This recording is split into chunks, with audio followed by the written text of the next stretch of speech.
आप देख रहे हैं इंडिया टाउन न्यूज, भारत की बात।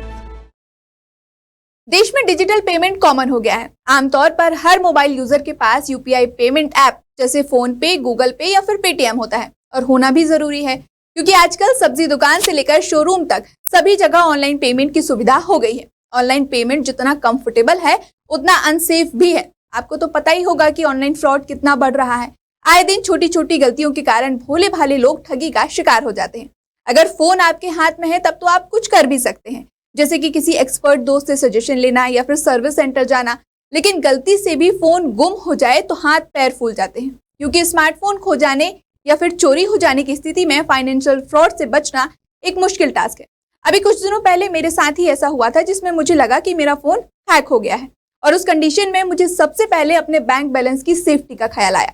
फिलहाल मेरी धनराशि तो सुरक्षित है, लेकिन अगर आपका फोन हैक हो जाए, गुम हो जाए या फिर चोरी हो जाए तो आप कैसे अपने यूपीआई आईडी को ब्लॉक कर सकते हैं, चलिए आज मैं आपको बताती हूँ।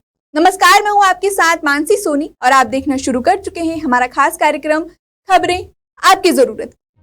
अगर आपका फोन किसी गलत हाथों में पड़ जाए तो रोने या फिर शोक मनाने से पहले अपनी मेहनत की कमाई को सुरक्षित करने के बारे में सोचना चाहिए, क्योंकि जब से भारत में ऑनलाइन ट्रांजैक्शन की सुविधा शुरू हुई है, लोगों ने कैश पेमेंट करना बहुत कम कर दिया है। भारत में साल 2016 में यूपीआई की सेवा शुरू हुई थी और मई 2024 में जारी की गई रिपोर्ट के अनुसार 14 बिलियन ट्रांजैक्शन यूपीआई के जरिए हुए हैं। यूपीआई का इस्तेमाल बेहद आसान होने के साथ साथ असुरक्षित भी है, इसलिए अगर आपका फोन खो जाए या चोरी हो जाए तो आप तुरंत यूपीआई आईडी को ब्लॉक कैसे कर सकते हैं, चलिए प्रोसेस जानते हैं।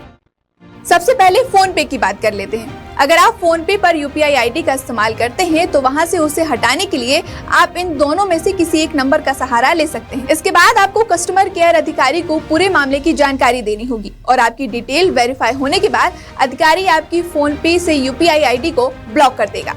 अब बात करते हैं पेटीएम से यूपीआई आईडी हटाने की। अगर आप पेटीएम में यूपीआई आईडी को चलाते हैं तो वहां से उसे रिमूव करने के लिए इस हेल्पलाइन नंबर पर कॉल करना पड़ेगा। इसके अलावा आप पेटीएम की वेबसाइट पर जाकर 24/7 हेल्प के ऑप्शन पर क्लिक करें, अपनी डिटेल्स दें और आपके फोन खोने की पुलिस रिपोर्ट भी देनी होगी। इसके बाद आपके पेटीएम अकाउंट को टेम्परेरी ब्लॉक कर दिया जाएगा।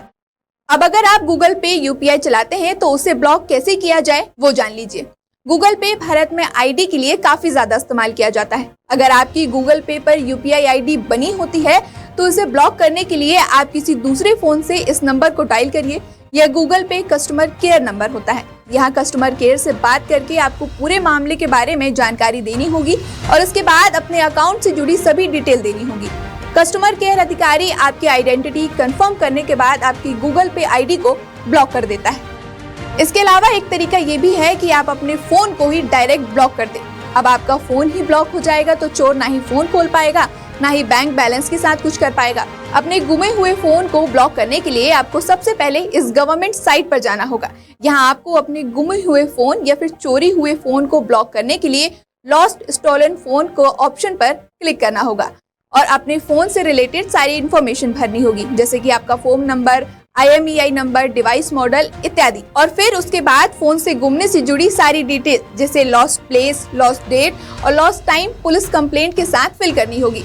उसके बाद आपको मोबाइल ऑनर की पर्सनल इंफॉर्मेशन यहाँ फिल करनी होगी, जिसमें ऑनर नेम, एड्रेस, ID जैसी चीजें आपको फिल करनी होगी। फिर वहाँ एक कैप्चा कोड डालिए। उसके बाद फिल किए हुए नंबर पर आपके पास एक OTP आएगा, उसको डालिए, डिक्लेरेशन पर क्लिक करिए और सबमिट कर दीजिए। अब आपका गुमा हुआ फोन ब्लॉक कर दिया जाएगा, यानी कि चोर आपके फोन को खोल नहीं पाएगा। तो देखा आपने किस तरह आप अपनी फोन की तिजोरी में कैद धनराशि और इम्पोर्टेंट डाटा को बचा सकते हैं। फिलहाल आज के लिए सिर्फ इतना ही। अब मुझे दीजिए इजाजत और अपना रखिए ख्याल। नमस्कार। आप देख रहे हैं इंडिया टाउन न्यूज, भारत की बात।